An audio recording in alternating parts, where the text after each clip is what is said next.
Hello dear students. आप सभी लोगों को पता है भारत और पाकिस्तान के संबंध आज से नहीं बहुत दिनों से खराब हैं। मेजर फाली फाली मेजर नाम था जब एयरफोर्स के चीफ रह चुके हैं। उसमें डॉक्टर मनमोहन सिंह देश के प्रधानमंत्री थे। वर्ष 2008 की बात है जब 26/11 हुआ था, यानी मुंबई में लश्कर तैयबा के 10 आतंकवादियों ने हमला किया था। उसी सिलसिले में ताबू राणा भारत आया भी है।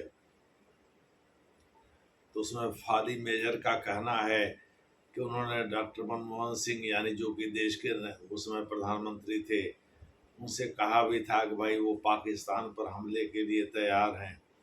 एयरफोर्स चीफ थे, यानी उनकी वायुसेना पाकिस्तान पर हमले के लिए तैयार है, लेकिन डॉक्टर मनमोहन सिंह ने सोनिया गांधी के इशारे पर इसे मना कर दिया था। दूसरे शब्दों में उन्होंने कहा था कि बातचीत से हम आतंकवाद के मसले का हल ढूंढेंगे, लड़ाई भिड़ाई नहीं करेंगे। मोटे तौर पर आप समझ सकते हैं कि भारत और पाकिस्तान के संबंध आज से नहीं बहुत पहले से खराब हैं। दरअसल जब पहली बार 1971 में भारत और पाकिस्तान के बीच बांग्लादेश के मोर्चे पर युद्ध हुआ था, तब से पाकिस्तान इस मौके की तलाश में है कि वो भारत के किसी हिस्से को काट सके ताकि वो बांग्लादेश बनवाने का बदला ले सके। वैसे संबंध तो खराब 1947 से ही चल रहे हैं, जब टू नेशन थियरी के आधार पर ब्रिटिश भारत का भारत और पाकिस्तान जैसे दो डोमिनियन में विभाजन हुआ था। यानी विभाजन ब्रिटिश भारत का ही हुआ था 3 जून 1947 के माउंटबेटन योजना के तहत। उसकी पृष्ठभूमि भी बहुत मज़ेदार है, ये तो आप लोगों ने सब सुना ही होगा। इसी टू नेशन थियरी को लेकर के मोहम्मद अली जिन्ना एक्चुअली आगे बढ़े थे, लेकिन भारत में वामपंथी विचारधारा के लोगों ने इस टू नेशन थियरी को दबाने की कोशिश किया और मुसलमानों को थोड़ा सा आगे बढ़ाने की कोशिश किया, प्रेरित किया उनको।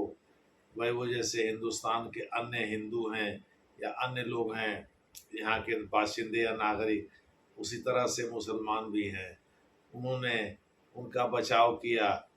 नतीजा यहाँ तक आ गया कि पाकिस्तान आज भी भारत को अपना दुश्मन नंबर 1 मानता है, और पाकिस्तानी जो हुक्मरान है, विशेषकर वहाँ की सेना और आसिम मुनीर जैसे लोग, जो कि वास्तव में वहाँ कहने के लिए वो थल सेनाध्यक्ष हैं, लेकिन उनके दिलो दिमाग पर भारत विरोधी जहर बैठा हुआ है। इस कदर बैठा हुआ है कि उन्होंने अभी हाल में एक अंतर्राष्ट्रीय इस्लामाबाद में आयोजित एक अंतर्राष्ट्रीय कन्वेंशन को संबोधित करते हुए, दरअसल वो पाकिस्तान के ओवरसीज कन्वेंशन से संबंधित था। पाकिस्तानी ओवरसीज कन्वेंशन उसका नाम ही था, इस्लामाबाद में आयोजित किया गया था। उन्होंने उसको संबोधित करते हुए कहा कि भाई ऐसा है कि भारत और पाकिस्तान की जहाँ तक बात है, माने यहाँ उन्होंने ज़बरदस्ती की बात किया। कुछ बातें ऐसी कहा जिससे कि यहाँ के लोगों को सुनना चाहिए, और इस पर बीबीसी के कुछ पत्रकारों ने भी प्रतिक्रिया दी है, जो कि उनको भी नागवार गुजरा। उन्होंने टू नेशन थियरी का जिक्र किया कि हमारे पूर्वजों ने जो किया वही हमको अपने बच्चों को बताना होगा। हमारे पूर्वजों ने टू नेशन थियरी को आगे बढ़ाया। एक दरअसल हिंदू और मुसलमानों की न केवल उनकी परंपराएं अलग हैं, उनकी संस्कृतियाँ अलग हैं, उनके रीति रिवाज अलग हैं, बल्कि उनके सोच विचार, पूजा पद्धति यानी धार्मिक विचार, ये सब अलग हैं। यहाँ तक कि उनकी महत्वाकांक्षाएं भी अलग हैं। दूसरे शब्दों में आसिम मुनीर ने ये समझाने की कोशिश किया कि भारत और पाकिस्तान के बीच जो संबंध है वो टू नेशन थियरी पर, यानी हिंदू और मुसलमान कभी एक नहीं हो सकता। दोनों की पूजा पद्धति, दोनों के धार्मिक विचार, दोनों की परंपराएं, दोनों के सांस्कृतिक संबंध, दोनों की महत्वाकांक्षाएं, ये सब अलग अलग हैं। ये कभी एक नहीं हो सकते। दूसरे शब्दों में उन्होंने एक प्रकार से आने वाली पीढ़ी को ये संदेश देने की कोशिश किया कि भारत और पाकिस्तान के बीच संबंध यूं ही खराब नहीं हुए हैं। ये वस्तुतः हिंदू और मुसलमान का झगड़ा है जो कि भारत और पाकिस्तान के बीच में आ गया है। और वो इसलिए कि दोनों के जीवन स्तर में, दोनों के रहन सहन में, दोनों के खान पान में, दोनों के धार्मिक विचार में, दोनों के रहन सांस्कृतिक जो समझ है उसमें, या जो रीति रिवाज हैं उसमें, या दोनों की महत्वाकांक्षाएं, दोनों के विचार अलग अलग हैं। इस प्रकार से उन्होंने टू नेशन थियरी को वहाँ के लोगों का आह्वान किया कि वो अपने बच्चों को बताएं और इसे आगे बढ़ाएं। उन्होंने हिंदुओं पर जम करके अपनी भड़ास निकाली। यही नहीं, उन्होंने बलूचिस्तान का भी जिक्र किया जहाँ उन्होंने BLA या अन्य उग्रवादी संगठनों से कहा कि भाई वो 1500 हैं, लेकिन फिर भी उनको ये समझना होगा कि वो चाह करके भी बलूचिस्तान को अलग नहीं कर सकते। उनका हम अच्छा खासा इंतजाम कर देंगे। दूसरे शब्दों में इनडायरेक्टली उन्होंने बलूचियों से ये कहने की कोशिश किया कि वो सारे उग्रवादी जो जिन्हें पाकिस्तान आतंकवादी कहता है मार दिए जाएंगे और फिर वे मजबूर होकर के पाकिस्तान की मुख्य धारा में शामिल होने के लिए गिर आएंगे। बहरहाल जो कुछ भी आसिम मुनीर का जो वक्तव्य है, वह वक्तव्य जो है सोशल मीडिया पर छा रहा है। भारत में कई लोगों ने इस पर प्रतिक्रिया दी है। इसमें शिवसेना की प्रियंका चतुर्वेदी, आप सभी लोगों को पता है, उद्धव बाला साहब ठाकरे UBT गुट की एक प्रवक्ता हैं। ये शिवसेना दो फाड़ में बढ़ गई थी 2 साल पहले। एक का नेतृत्व एकनाथ शिंदे करते हैं, दूसरे का नेतृत्व उद्धव ठाकरे जो बाला साहब ठाकरे के पुत्र हैं वो करते हैं। तो प्रियंका चतुर्वेदी ने कहा कि भाई आसिम मुनीर साहब सही कहते हैं, क्योंकि उनको वहाँ राजनीति करनी है कि हिंदू और मुसलमान के अलग अलग कायदे कानून हैं, अलग अलग जो मजहब हैं, अलग अलग उनके विचार हैं। तो उन्होंने सही कहा है, ऐसा प्रियंका चतुर्वेदी का मानना है। दूसरे शब्दों में एक तलहा साहब हैं, पत्रकार हैं, उन्होंने भी इस पर कड़ी प्रतिक्रिया व्यक्त की है।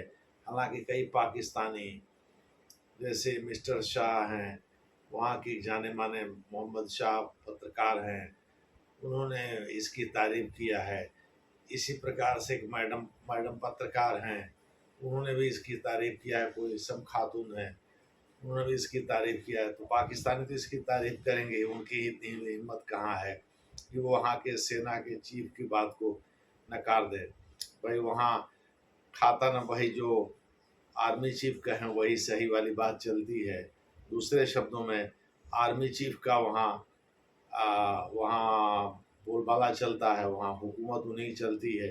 जैसा वो चाहते हैं उसी तरह से प्रशासन व्यवहार करता है, जैसा वो चाहते हैं उसी तरह से जुडिशरी भी व्यवहार करती है। वहाँ एयरफोर्स चीफ और नेवी चीफ की उतनी नहीं चलती है जितने की आर्मी चीफ की चलती है। आर्मी चीफ की के नाम को हम लोग जानते भी हैं, उसी की चर्चा भी करते हैं।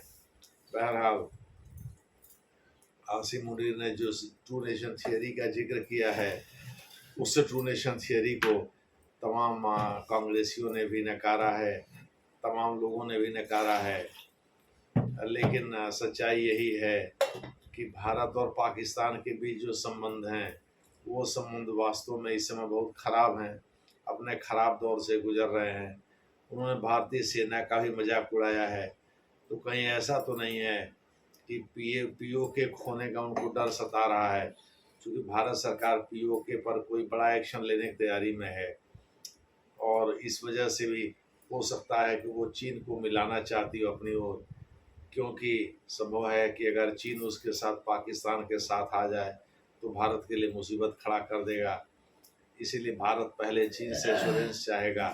अगर चीन एश्योरेंस दे देगा तो भारत निश्चित रूप से पाकिस्तान की भी दृढ़ भक्ति कि भाई हमारे पास आणविक हथियार है, उसे डरने वाला नहीं है।